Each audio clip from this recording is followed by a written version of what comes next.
Hai teman-teman, selamat datang di channel Regarmong. Hari ini kita akan membahas sebuah alur cerita film yang serem banget. Kira-kira bagaimana ya keseruan dari alur cerita film yang satu ini? Yuk langsung saja kita masuk ke dalam pembahasannya. Dalam sebuah wawancara, Yuni mengisahkan tentang kisah kelam di masa lalunya terdahulu bersama seorang sahabat yang bernama Nuri. Nuri dan Yuni adalah sahabat yang begitu sangat dekat. Namun persahabatan itu harus terputus karena sebuah cinta segitiga yang berujung menjadi malapetaka di antara mereka. Dan cerita ini dimulai menceritakan tentang Yuni. Pada suatu ketika ibunya membawa Yuni kepada seorang dukun cukup terkenal. Bisa dikatakan Simbah adalah dukun garis lurus yang tidak menerima, menyantet, ataupun mencari pesugihan. Simbah hanya melayani kepada pasien yang mencari perlindungan ataupun ingin mencari jodoh. Ibunya meminta tolong kepada Simbah untuk menyatukan Yuni dengan suami yang dicintainya, yaitu Anton. Dalam ritual yang dilakukan, Simbah meminta Yuni untuk memakan jantung ayam yang masih mentah sebagai salah satu syarat yang harus dilakukan oleh Yuni. Lalu setelah itu, Yuni harus mandi di laut pada malam hari, dan mantra-mantra yang dibacakan terlihat juga sesosok genderuwo ada bersama mereka di sana. Lalu cerita berpindah ke 1 tahun kemudian, Jogja 1992. Keluarga Yuni adalah keluarga yang cukup berada di desa itu. Pada hari itu sedang diadakan acara syukuran yang diadakan di rumah kediaman Yuni. Diketahui kalau Yuni kini sedang hamil 7 bulan hasil dari pernikahan dia dengan Anton. Acara tersebut dilakukan dengan penuh hikmat dan dihadiri oleh para warga di sana. Di akhir acara pada malam hari, datang seorang perempuan. Dia adalah Nuri. Jadi ternyata guys, Nuri ini adalah istri pertama Anton dan Yuni istri yang keduanya. Tapi antara Nuri dan Yuni tidak, mereka tetap hubungan baik.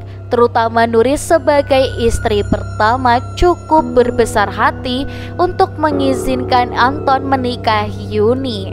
Terlebih dari itu, ternyata antara Yuni dan Nuri ini sahabatan. Nuri rela berbagi suami dengan Yuni. Hanya kekuatan cinta yang bisa menyatukan mereka bertiga. Diceritakan dulu Nuri juga sempat hamil, namun dia mengalami keguguran dan sekarang Yuni hamil. Mereka harus benar-benar menjaga Yuni agar tidak keguguran, seperti apa yang dialami oleh Nuri.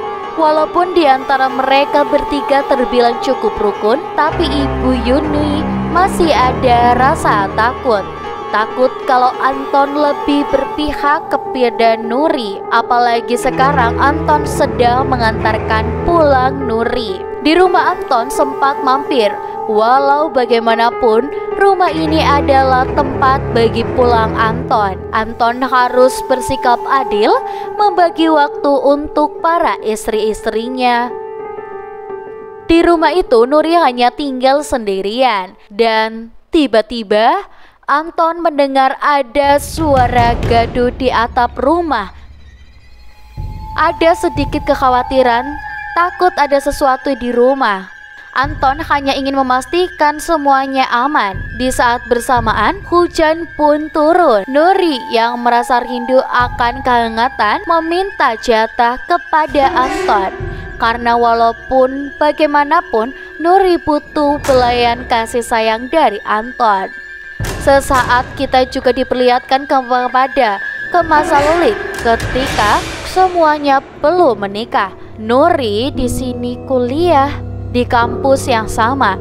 Nuri bercerita kepada Yuni kalau dia mempunyai pacar baru, yaitu Anton. Bagi Nuri, Anton adalah pria yang sempurna, baik, dan juga tampan. Dari awal, Nuri sudah berkata kepada Yuni untuk jangan sampai Yuni naksir kepada Anton. Ucapan Nuri sambil bercanda kepada Yuni. Tapi setelah Yuni bertemu dengan Anton, entah kenapa Yuni pun merasa terkagum kepada Anton. Diam-diam Yuni selalu memperhatikan kemesraan mereka berdua, hingga akhirnya timbullah rasa cinta Yuni kepada Anton. Dan tiba-tiba ada sesosok yang menarkuni dari arah belakang. Mimpi buruk yang dialami Yuni terasa nyata. Dia terbangun kembali dan ternyata sudah larut malam. Namun Anton belum juga pulang. Yuni menunggu Anton sambil menyatapi hidangan pemberian dari Nuri tadi sore.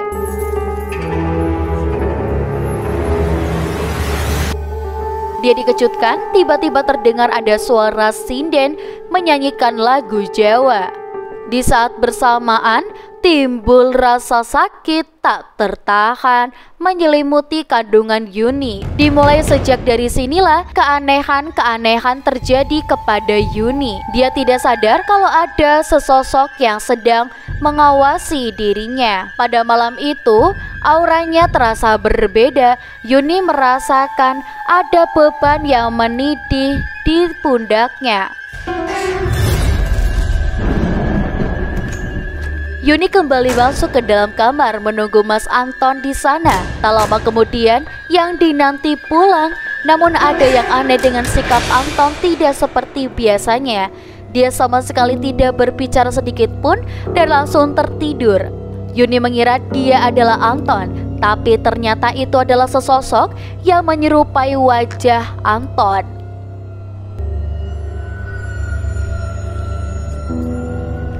Dari luar dia mendengar suara motor. Yuni mencoba melihat keluar melalui jendela. Terlihat Anton baru saja pulang membawa motor. Dan saat Yuni kembali melihat ke arah kasur, ternyata di sana sudah tidak ada siapa-siapa lagi. Anton sempat ditegur oleh ibunya Yuni karena Anton terlalu lama meninggalkan Yuni sendirian di dalam kamar.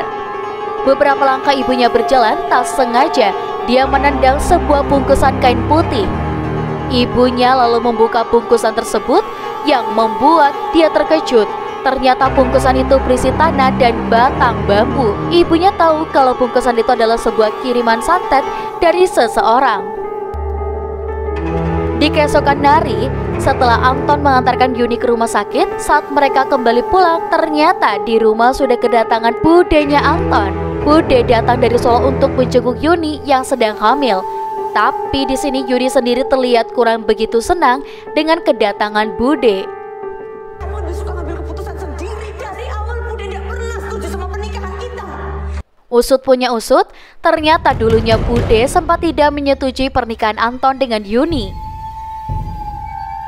Setelah beberapa hari Bude tinggal di sana, tak sengaja Bude juga menemukan ada sebuah kain di atas jendela kamar Yuni. Yuni sempat heran-heran kenapa Bude berada di dalam kamarnya. Sebuah kain dengan ada simbol dan tulisan-tulisan mantra. Kekhawatiran terjadi karena Bude juga tahu kalau kain tersebut adalah bagian dari ritual santet. Gangguan itu terjadi kembali kepada Yuni. Yuni selalu mengeluhkan sakit di perutnya. Tak hanya itu, Yuni juga selalu merasa seperti ada yang mengawasi dirinya. Yuni keluar kamar memanggil-manggil ibunya. Namun justru di sana dia melihat penampakan sesosok wanita dengan wajah dan matanya terus melotot kepada Yuni. Sesosok itu terus mendekati Yuni. Yuni seperti tak kuasa untuk berteriak, apalagi berlari dari sana. Tubuhnya terasa lemas.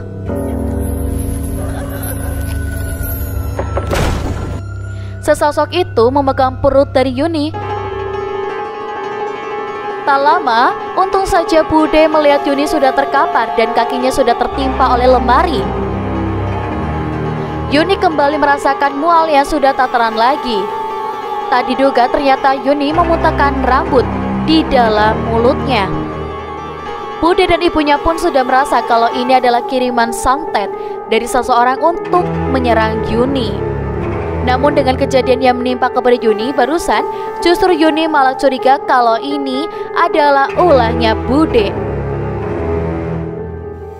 Anton kembali pulang dan dia mendapati keadaan Yuni sudah bertingkah aneh.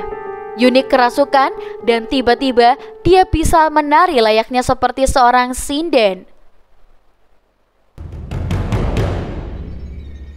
Tidak hanya itu, Yuni juga bisa berjalan di atas tembok.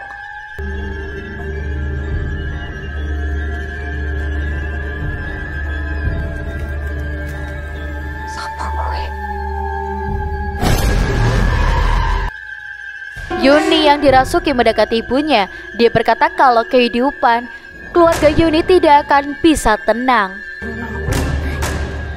Dan setelah itu Yuni pun tersadar kembali. Takut keadaan semakin memburuk, ibunya kembali menemui Simba. Dia menceritakan semua apa yang terjadi kepada Yuni. Dari penerawangan Simba, memang benar kalau ada seseorang yang mengirim santet kepada Yuni. Tapi Simba sendiri tidak tahu siapa orang yang mengirimnya. Simba malah mengatakan kalau santetnya sangatlah kuat, sulit untuk dilawan. Simba memberikan sebuah kendi penangkal sementara waktu dari serangan santet itu. Sementara Simba juga mencoba melawan dari jarak jauh. Tak pernah Simba duga sebelumnya, serangan itu justru menyerang balik kepada dirinya sendiri. Dan lawan yang dihadapi adalah Nyai Sinden. Tentu saja Nyai Sinden bukan lawan yang sepadan dengan Simba. Bahkan Simba juga tahu siapa Nyai Sinden. Simba sempat meminta maaf karena dia tidak tahu serangan santet itu dari Nyai Sinden. Tapi semuanya sudah terlambat. Peperangan sudah terjadi dan Simba pun akhirnya tewas.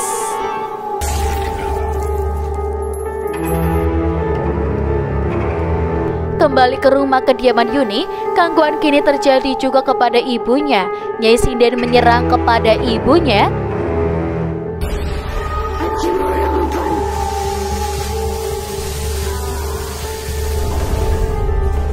Tiba-tiba ibunya sudah tidak bisa menggerakkan tubuhnya, bahkan mulutnya sudah tidak bisa tertutup kembali. Bude mencoba untuk menolong. Tak lama Yuni pun datang. Melihat keadaan ibunya saat itu justru meyakinkan Yuni dan menuduh kalau apa yang terjadi kepada ibunya adalah perbuatan Bude. Bude yang melakukan semuanya. Bude keluar dari sini. Yuni sangat marah dan mengusir Bude dari rumah itu. Anton mencoba melerainya dan menenangkan Yuni. Anton juga meminta maaf atas sikap Yuni kepada Bude. Tapi untung saja Bude bisa paham dan dia pun tidak marah kepada Yuni. Pada suatu ketika Anton harus pergi ke luar kota demi untuk pekerjaan. Pekerjaan tersebut sudah tidak bisa ditolak. Mau tidak mau Anton harus pergi meninggalkan Yuni di rumah. Anton mengabari Nuri untuk datang ke rumah Yuni dan meminta kepada Nuri untuk menemani Yuni selama Anton pergi ke luar kota. Anton pun pamit kepada kedua istrinya itu. Sungguh pemenangan langka ketika istri tua dan muda saling rukun dan saling membantu satu sama lain. Terlihat Nuri pun sangat tulus menjaga kehamilan Yuni. Nuri meminta Yuni untuk mengantarkan ke dapur karena pada saat itu Nuri akan membuatkan bubur untuk ibunya Yuni.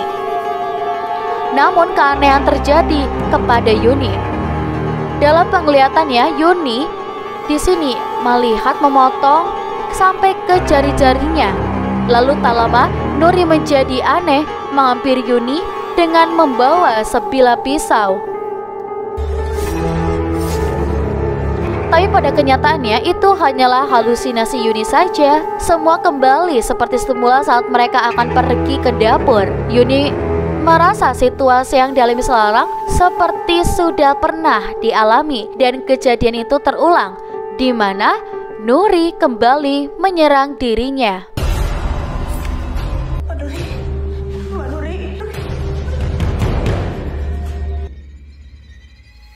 Seperti sebuah petunjuk bagi Yuni kalau ada niatan jahat Nuri untuk melukai Yuni. Tapi saat itu Yuni masih beranggapan itu hanyalah halusinasinya saja. dan tidak curiga kepada Nuri. Ketika ibunya mengetahui kalau Nuri tinggal bersama mereka, ibunya tahu kalau ada rencana jahat yang sedang direncanakan oleh Nuri. Berhubung dia tidak bisa berbicara, ibunya mencoba memberikan isyarat kepada Yuni. Namun sayang, Yuni tidak mengerti, malah mengabaikan isyarat-isyarat tersebut. Tiba-tiba Yuni mulai merasakan sakit yang tak tahan. Dia lalu mencari Nuri untuk meminta bantuan. Nuri lalu memberikan sebuah minuman yang sudah dia racik, berdalih kalau itu adalah jamu dan baik untuk kehamilan Yuni.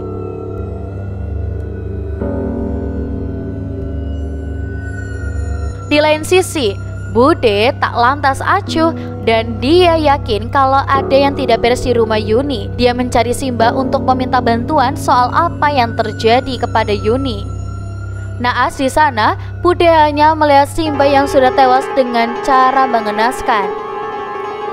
Puncak dari serangan sinden saat malam menjelang Yuni tertidur. Tiba-tiba tubuh Yuni terangkat dan janin dalam perut itu berpindah ke area punggung Yuni, seperti apa yang terjadi di film Susana. Tak lama Nuri datang melihat keadaan Sudhir tidak berdaya lagi. Pada saat itu Yuni belum tahu rencana jahat yang akan dilakukan oleh Nuri. Setelah Nuri kembali membawa baskom berisikan air, di sini Yuni akhirnya sadar kalau semua ini terjadi kepada dirinya adalah ulah dari Nuri sendiri. Dendam Nuri yang selama ini terpendam kepada Yuni sebentar lagi akan terbalaskan. Nuri akan mengambil bayi yang ada di dalam kandungan Yuni. Sekuat tenaga yang tersisa, Yuni masih berusaha untuk berontak, tapi apalah daya, Yuni yang lemah sudah tidak bisa lagi melawannya. Dan akhirnya Nuri pun berhasil mengambil bayi tersebut.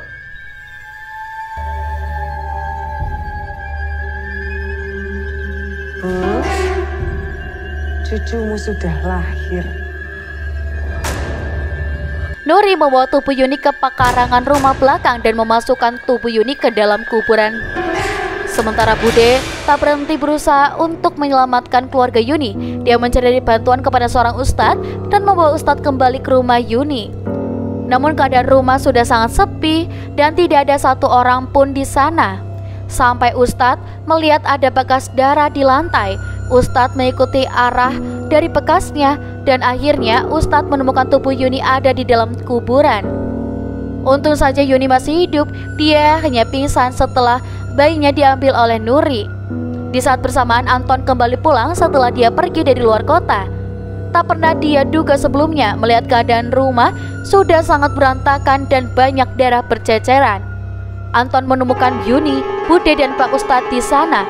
Mereka harus cepat mencari Nuri untuk menyelamatkan bayinya.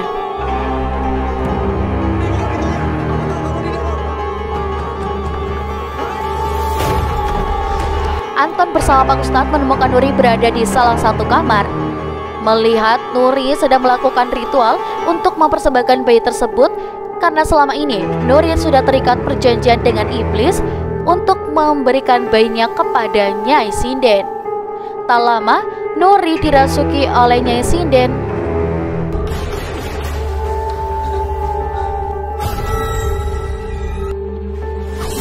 Sempat terjadi pertarungan antara Ustadz dengan Nyai Sinden. Ustadz mulai membacakan ayat kursi untuk melawan Nyai Sinden. Dan atas kehendaknya, Nyai pun akhirnya keluar dari tubuh Nuri. Walaupun Nuri sudah tidak lagi dirasuki oleh Nyai Sinden, namun Nuri masih dikuasai oleh hawa nafsunya sendiri.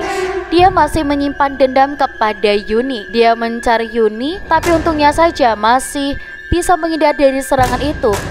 Sampai Nuri malah yang tak sengaja menikam Anton. Hingga akhirnya Anton pun meninggal dunia. Dari tragedi itu hanya menyisakan sebuah penyesalan yang mendalam antara Yuni dan Nuri sama-sama harus kehilangan orang yang paling mereka cintai. Dan di sini akhirnya film pun selesai. Cinta segitiga yang dipaksakan, Yuni memaksakan kehendak demi untuk mendapatkan cintanya Anton. Walaupun Yuni tahu kalau Anton adalah kekasih Nuri, sahabatnya sendiri, Yuni menghalalkan segala cara agar bisa mendapatkan Anton dengan meminta bantuan dari si Mbah Dukun. Di sini Nuri sebagai sahabat sangat berbesar hati mau membagi suami dengan Yuni, dan Anton juga berjanji akan bersikap adil kepada mereka berdua. Namun pada kenyataannya Anton malah lebih sering menghabiskan waktu bersama Yuni dan cenderung mengabaikan Nuri sebagai istri pertamanya. Kesabaran dan keikhlasan Nuri kian lama makin terkikis karena Anton sudah tidak bisa berbuat adil. Hingga sampai pada akhirnya kesabaran dan keikhlasan itu berubah menjadi dendam.